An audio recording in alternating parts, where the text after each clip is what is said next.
Isa na namang kagulat-gulat na araw sa inyong lahat. Mukhang hindi pa ready na ibibigay ni Tochi kay Sotto ang trono bilang best big man sa Asia. With the way Tochi is playing now sa NBL Australia, there is a big possibility na makakabalik pa ito sa NBA as long as he can finish the season without getting injured. Pero kumusta nga ba ang tapatan ni na kay Sotto at sa kanilang possible matchup? Well, yan ang ating pag-uusapan in this video at kung gaano katindi ng nilaro ni Tochi sa NBL. Literally, ay ginulat ni Tochi ng China ang NBL Australia sa kanyang MVP performances. At dahil dito ay parang dehado pa rin ang Pilipinas pagdating sa FIBA competitions against China dahil bumalik na ang laro ni Tochi. And it seems like maganda ang kanyang NBL stint at lalong gagaling siya against bigger and better competitions compared for playing sa CBA. Let's forget about the last game of kay Sotto na kung saan muntik na siya mabalian ng tuhod. Buti na lang at hindi injury prone si kay Sotto at pinagpag na lang niya ang sakit. It may be his worst game as a professional player, but the fact remains na maganda ang kanyang nilaro until the time na tinuhod siya ng isang Sydney Kings defender. But again, kalimutan na natin yan and let us look forward sa isang napakalaking challenge na naghihintay kay Sotto against Southeast Melbourne Phoenix na kung saan finally ay makakatapat na for the first time ang two of the best big men ngayon sa Asia na sina Tochi ng China at si kay Sotto ng Pilipinas.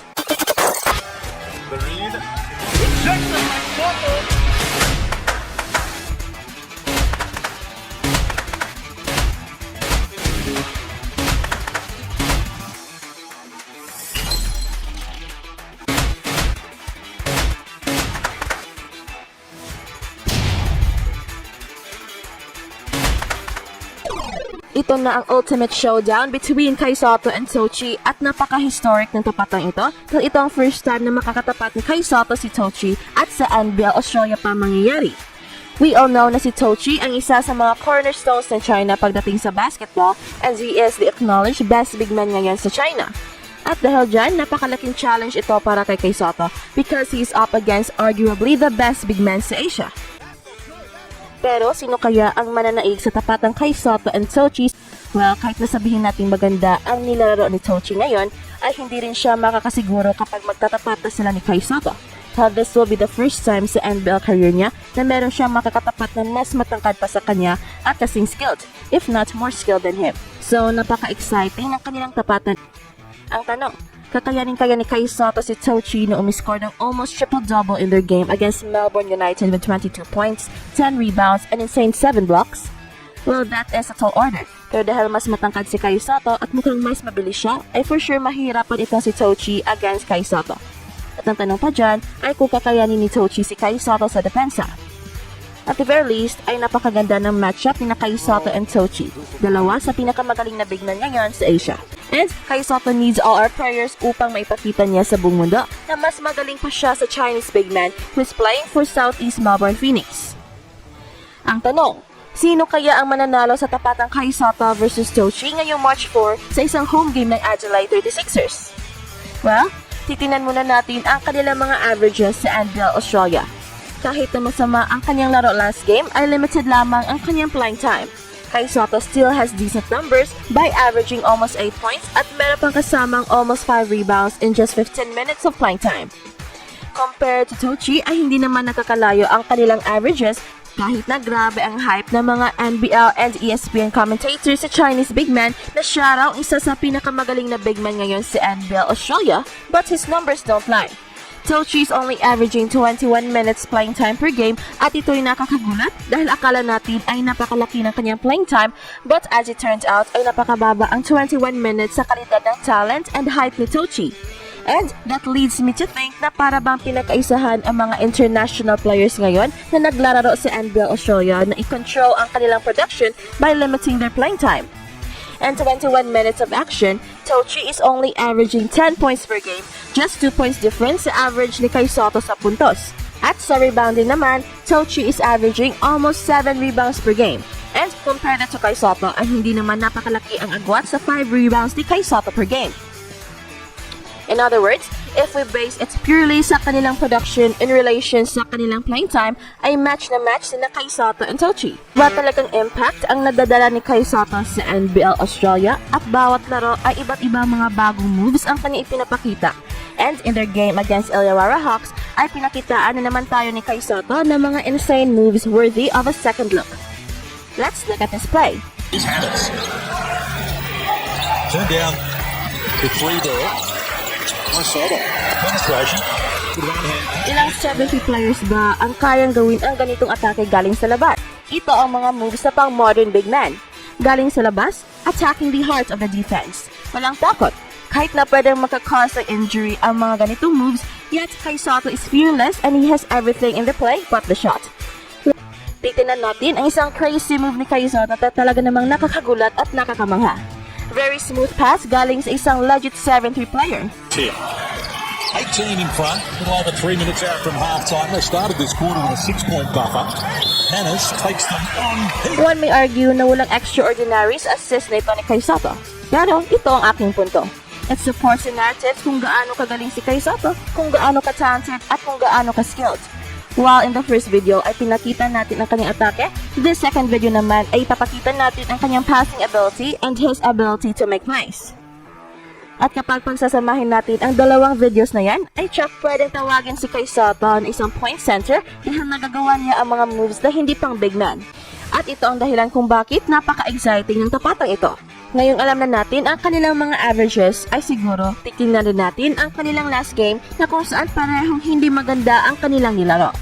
Kai Sotto versus Sydney Kings only showed 2 points with no rebounds and 11 minutes of playing time. On the other hand, sa game ni Tochi versus Perth Wildcats ay nakascore lamang ng 5 points si Tochi with 4 rebounds in 20 minutes of action, although meron ding 3 blocks si Tochi sa game versus Perth.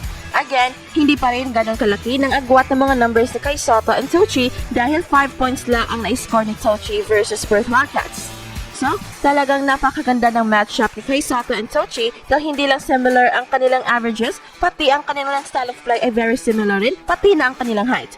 Although merong advantage si Tochi in terms of playing time and experience, si Kai Sotto naman ay merong advantage sa height and skills. And if you want to put them in the same court, ay tsak umatikabog-bakbakan ang mangyayari. Sana nga lang ay hindi natitirahin si Kai Sotto sa kanyang next game, and for sure ibang-iba ang style of defense ni Tochi compared sa mga Australian race players na napaka-physical and sometimes they are playing to hurt and not to shoot. With Kai Sotto and Tochi's matchup, ay makakasiguro tayo na labanan ito ng tapang and skills between two of the tallest players sa Asia. At parang Gilas versus China na rin ang tapatang ito dahil whether we like it or not, magtatapat at magtatapat talaga itong dalawa sa FIBA competitions in the future.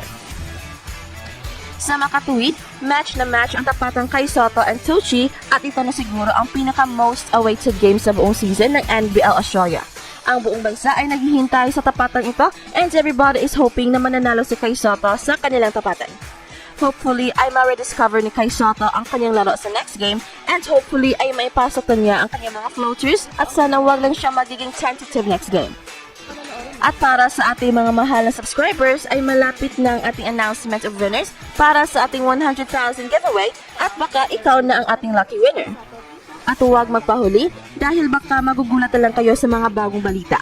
At kung nagugustuhan niyo ang ating channel, ay huwag kalimutang pindutin ang like and subscribe button at pati na rin ang notification bell upang updated kayo sa mga nakakagulat na balita. Salamat and see you around! This basketball is a team game at kahit nasabihin nating maganda ang nilararo ni Kai Sotto sa kanyang rookie season sa NBL ay hindi natin ito masasabi sa kanilang team dahil nagiging trend na sa mga laro ng Adelaide 36ers na nahihirapan silang mag-close out ng mga laro. And one of the culprits is of course ang kanilang coach dahil siya ang leader ng team.